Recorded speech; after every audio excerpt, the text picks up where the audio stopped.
Americans spend $47 billion on gardening every year. And a huge chunk of that money isn't coming from people who love plants.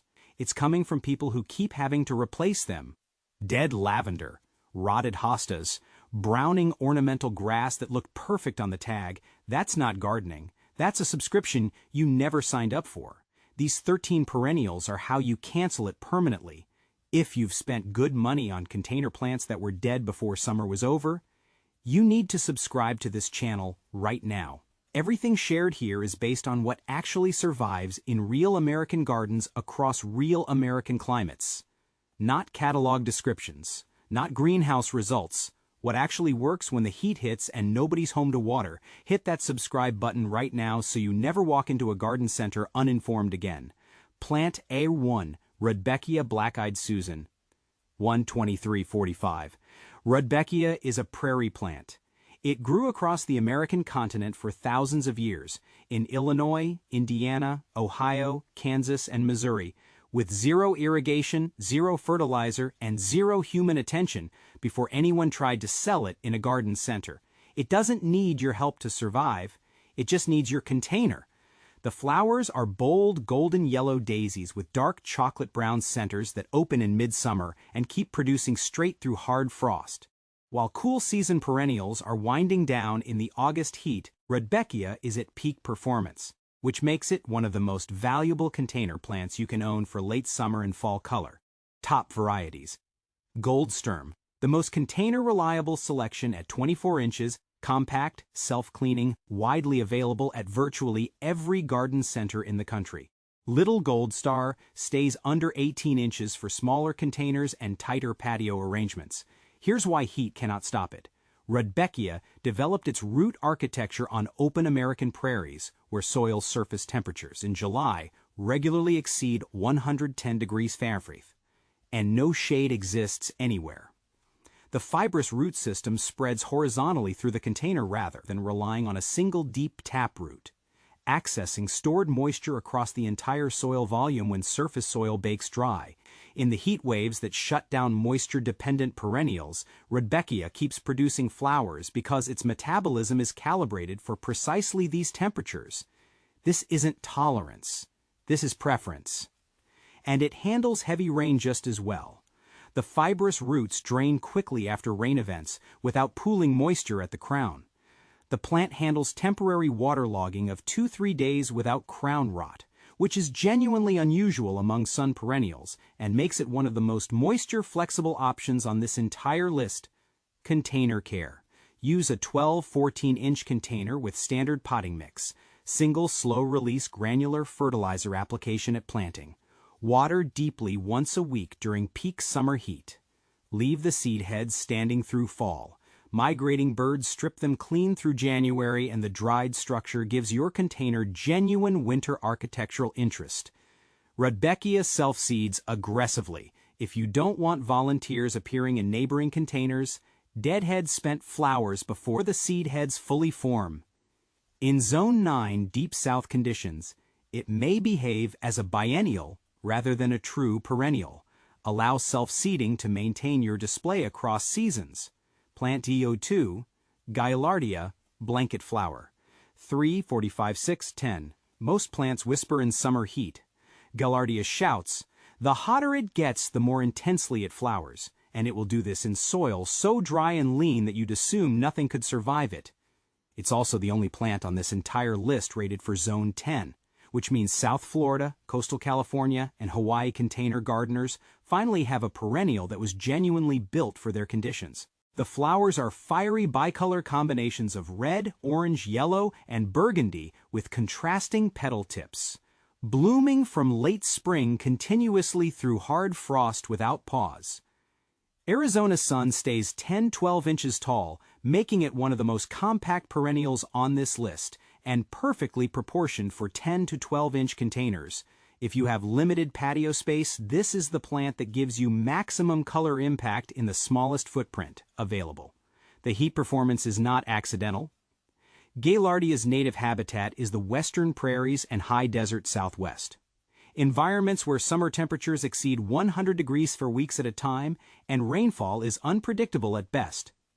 The plant stores carbohydrate reserves in a woody crown structure that can slow surface activity during extreme heat events and resume full flower production when temperatures drop even marginally. That metabolic flexibility, the ability to pause and recover rather than shut down permanently, is what separates genuine survivors from plants that are merely marketed as tough. Here's the honest truth up front. Gaillardia will not tolerate consistently wet soil. Of the 13 plants on this list, this one and Agastache are the most drainage dependent. Block drainage holes or heavy moisture retentive potting mix are fatal. Not stressful, fatal. Use a cactus mix or amend standard potting mix with 25 tiered coarse perlite without exception. With proper drainage, it handles any rain events your climate throws at it without issue. Comment prompt A1.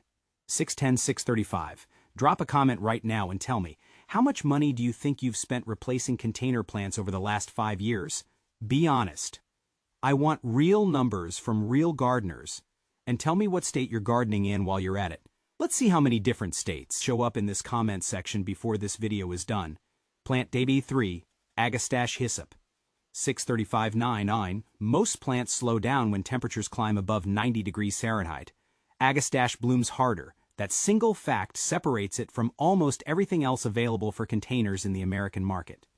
And it's the reason that gardeners in Texas, Arizona, New Mexico, and the entire Southwest corridor should have this plant in every container they own right now.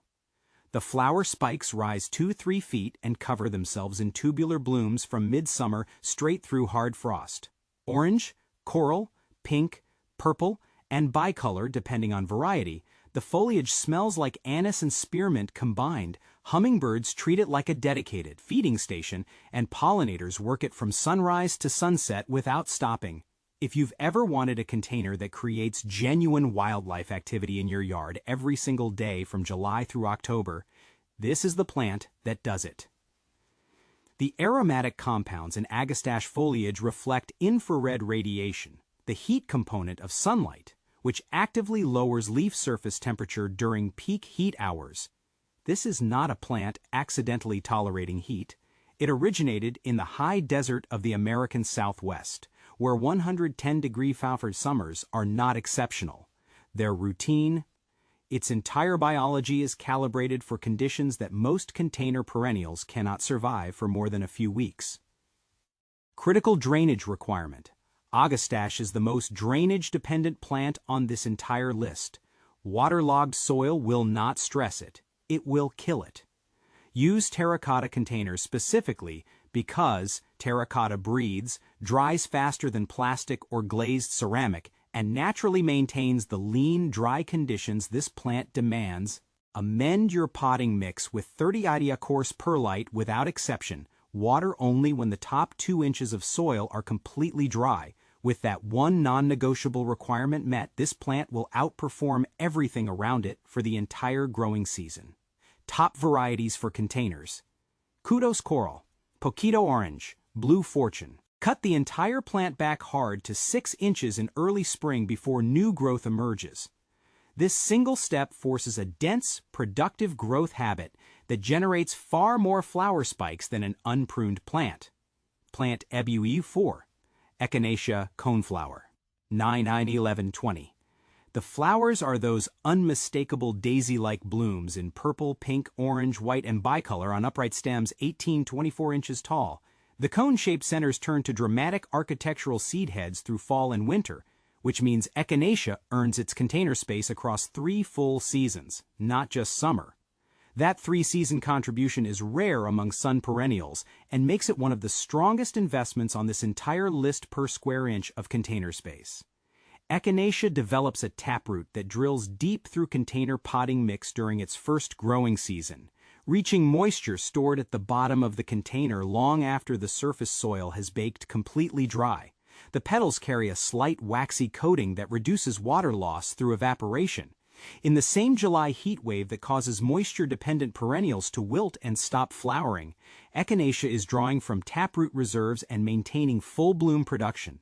This is not luck. This is prairie engineering that took thousands of years to develop. Container care. Use a 14-16-inch container with standard potting mix amended with 20 ETU perlite. Depth matters more than width for this plant because of that taproot. Water deeply once a week during summer peak. One slow-release granular fertilizer application at planting is sufficient for the entire season. Top varieties: Magnus, Cheyenne Spirit, Powwow Wild Berry. Do not cut Echinacea back in fall. Leave the seed heads standing. They feed goldfinches through January and they insulate the crown through winter. Cut back in early spring when you see new basal growth emerging. In zones 3-4, mulch the container surface with 3 inches of straw after the first hard frost and move containers against a south-facing wall for wind protection. Plant Dagiwi 5, Catmint Nepeta, 11, 20, 13, 30. While other perennials are throwing in the towel in July heat, catmint is still covering itself in lavender blue flowers like it has a point to prove. And it will keep making that point from late spring straight through the first frost, reblooming in cycles that most gardeners can't believe the first time they see it happen. The silver-gray cast on catmint foliage is not decorative. That coating reflects UV radiation and measurably lowers the leaf surface temperature during peak heat hours. This plant came from the Mediterranean, where hot, dry summers and cool, dry winters are the standard operating conditions. It doesn't react to heat as a stress event. It functions in heat as a completely normal state of being. Top varieties: Walker's Low, the most widely available container variety, performs reliably across most of the country. Cat's Meow, more compact, stays tighter in smaller pots, perfect for patios where space is limited. Do not fertilize catmint. Rich soil is one of the fastest ways to ruin this plant. Over-fertilization produces long, floppy stems that cannot support their own weight and fall open in the center. Lean conditions and full sun produce the compact, self-supporting, continuously flowering plants you see in the best container gardens. The aromatic oils in the foliage handle pest control on their own, naturally repelling aphids, spider mites, and deer without any spray or intervention from you. For southeast gardeners in Georgia, Alabama, Mississippi, and the coastal Carolinas. Prolonged, high-humidity summers significantly reduce catmint performance in your climate. If that's your growing zone, prioritize Agastache, Gaillardia, and Rudbeckia from this list over catmint. Every plant on this list has a climate where it performs best. Knowing that distinction is the difference between a container that thrives and one that merely survives. Plant DWU 6, Salvia nemorosa, woodland sage, 13, 30, 15, 45. This plant blooms 3 times in a single season in soil that would starve most perennials to death. 3 full bloom cycles, late spring, midsummer, and early fall, from one container plant that asks for almost nothing in return. That value proposition is genuinely difficult to match anywhere else in the perennial world. The flower spikes are dense and upright, deep violet blue, purple, pink, or white depending on variety, and they rise cleanly above the foliage in a way that looks deliberate and architectural, rather than casual.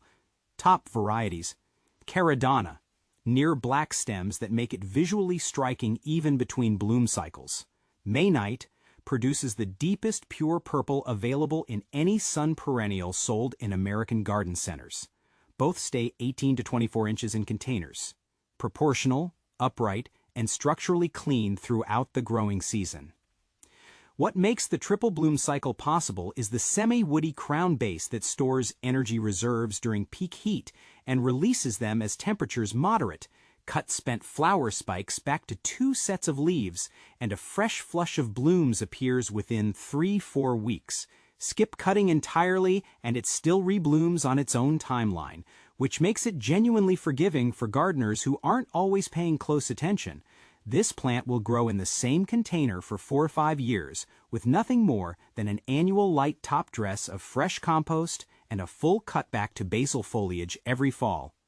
For northern gardeners in zones 4-5, move salvia containers against a south-facing wall after the first hard frost and mulch the soil surface with straw. Container roots experience colder temperatures than in-ground roots because there's no earth mass insulating the sides and bottom of the pot. Do not rely on the plant's zone rating alone when growing in containers in cold climates. That applies to every plant on this list, not just this one. Comment prompt ELAO2. 1545, 1615. Here's a question I want every single person watching this video to answer in the comments right now. What's the single biggest container gardening problem you're dealing with in your state this season? Is it the heat, the drought, the humidity, late frosts coming back after warm spells? I want specific answers from specific states. Drop it below because other gardeners watching this video are dealing with the exact same problem, and your comment might be the most useful thing they read today. Plant AB7, Veronica spicata Spike Speedwell, 1615 through 1825. Veronica spicata is a plant that experienced container gardeners quietly put in every serious planting they build, and almost never mention to anyone else because they want their containers to keep looking better than their neighbors. And if you've never grown it, you're about to understand exactly what you've been missing. The slender, tapering flower spikes in intense blue, pink, and white rise 12 to 18 inches from late spring through midsummer. And the variety Royal Candles produces one of the truest, deepest blues available in any garden perennial sold in the United States today. Blue is genuinely rare in the perennial world. Most plants marketed as blue are actually purple or lavender. Royal Candles is the real thing, and in a container, it commands attention from across the yard. The tapering spike flower form is not just visual, it's functional. Heat damage to the lower portions of the spike does not terminate flower production because the plant continues generating new blooms at the growing tip regardless of what happens below. The fibrous roots spread wide through the container, accessing moisture from across the full soil volume during dry periods rather than depending on a single channel to find water. For Pacific Northwest gardeners in Portland and Seattle dealing with excess moisture rather than drought, Veronica handles consistent rain and prolonged wet springs better than almost any other sun perennial on this list. Container care. Use a 12-inch minimum container with standard potting mix. Cut spent spikes promptly to the base for reliable rebloom through summer. Plant I8 Sedum stone crop, 1825-2030. Sedum stores water, while every other container plant on your patio is exhausting its soil moisture reserves during a heat wave and waiting for you to come home and water. Sedum is drawing from a water supply it carries inside its own tissue. That biological advantage makes it genuinely unlike anything else on this list, and it explains why this plant survives droughts that kill everything planted around it. The upright varieties Autumn Fire, Brilliant, and Neon form substantial clumps 18 to 24 inches with thick, fleshy blue-green leaves and flat flower clusters that open pink-red in late summer and age to copper-bronze dried seed heads through winter. 4 full seasons of container interest, 0 deadheading, 0 fertilizer, 1 annual maintenance task. Cut old growth to the ground in early spring before new shoots emerge. That's the complete care protocol for this plant from one year to the next. The only reliable way to kill sedum in a container is overwatering combined with poor drainage. Do not use premium moisture-retentive potting mixes. Do not place containers in saucers that hold standing water between waterings, and do not plant sedum in shade. Leggy, weak, floppy growth in shade is the plant's way of telling you it's in the wrong location, and that condition is not recoverable without moving it to full sun immediately. Subscribe prompt 20 30 21 10.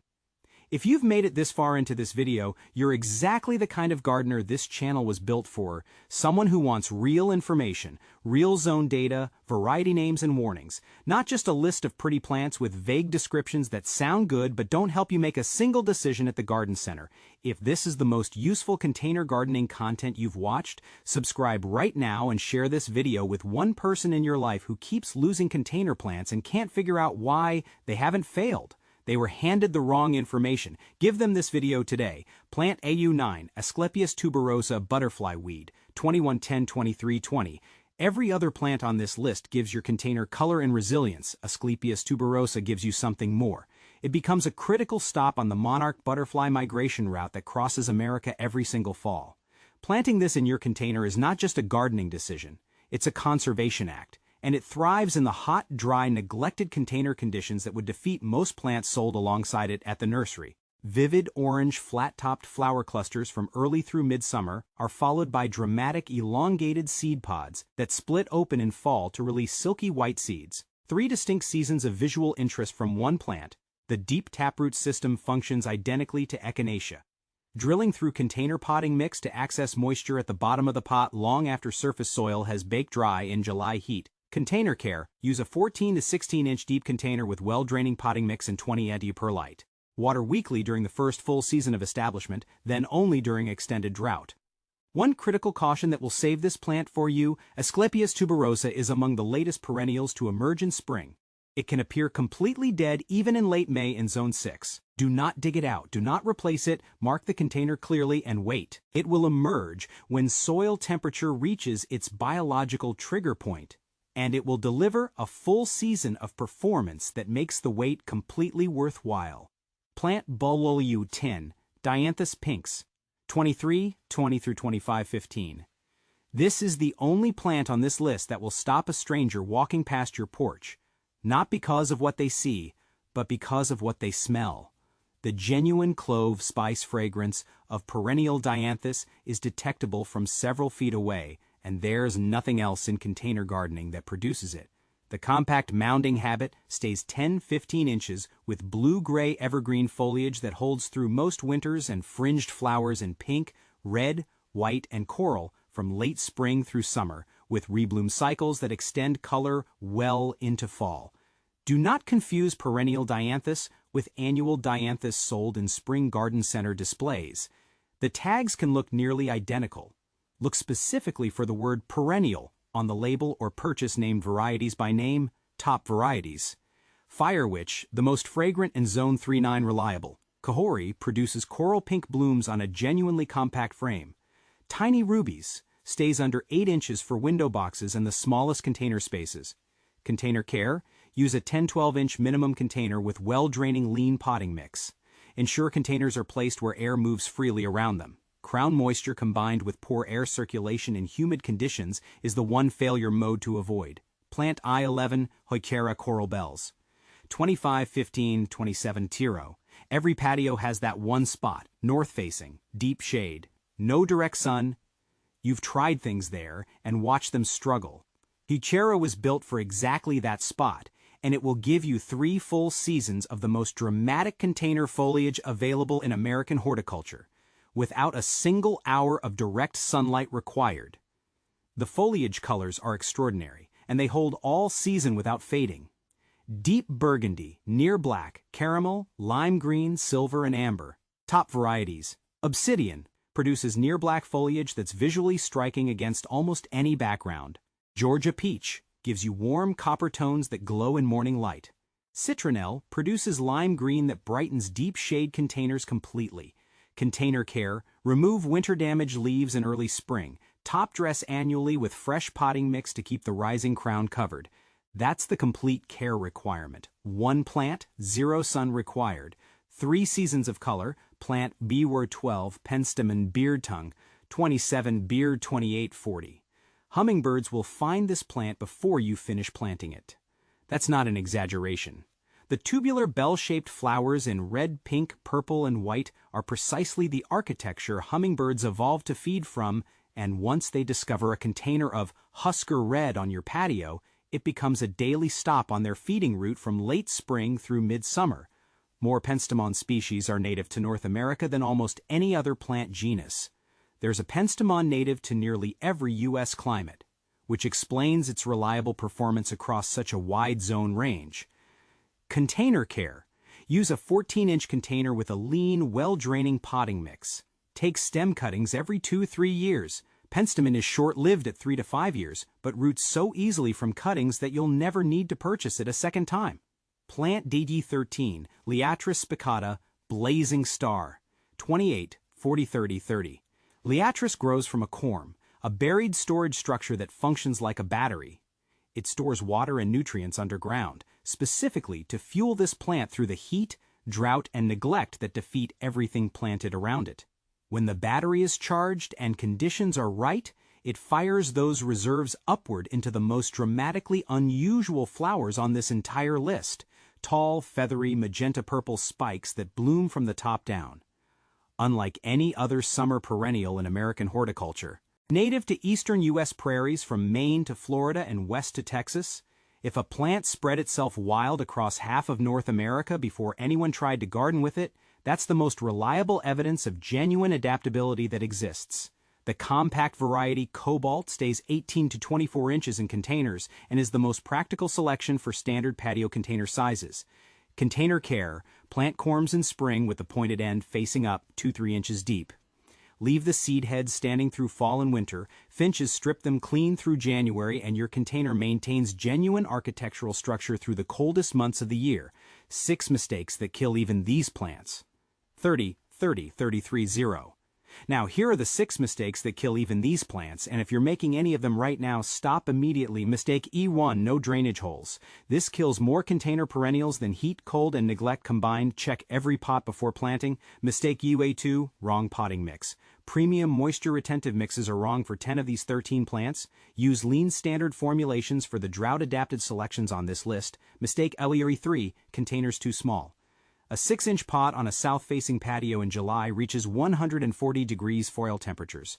Roots die at those temperatures. Minimum 12 inches for the smallest plants here. Mistake LEU4: cutting back in fall instead of spring. Fall pruning removes the crown insulation perennials need to survive winter in zones 3-6. Wait for visible spring growth before cutting. Mistake W5: moving containers repeatedly. Perennials calibrate their root system to a specific microclimate over their first full growing season. Every move resets that process. Place correctly the first time and leave them. Mistake UW6: watering all containers on the same schedule. Agastache, Gaillardia, and Sedum need to dry out completely between waterings. Heuchera and Veronica need consistent moisture. One watering schedule across different plant types is one of the most correctable mistakes in container gardening. Final comment prompt: 33-30-33-30. Here's the last question before this video ends, and I want every person watching to answer this in the comments. Out of all 13 plants on this list, which one are you planting first, and what U.S. state are you gardening in? I want to see every state in America represented in this comment section by the end of the day. Drop it below right now. Closing CTA: 33-30-35-0. If this video gave you a clear and honest picture of what to plant in your containers this season, hit the like button right now. It costs you nothing, and it tells YouTube to put this information in front of more American gardeners who are spending money every spring on plants that were never going to survive their conditions. Subscribe to this channel because every video here is built on the same foundation as this one. Real plants, real zones, real conditions, real honest warnings, no filler, no greenhouse theory, just what actually works in American gardens across every climate in this country. And share this video with one gardener you know who's given up on container perennials because nothing seemed to survive. They haven't failed. They were just handed the wrong plants. Send it to them right now. Your best container season is still ahead of you. I'll see you in the next one.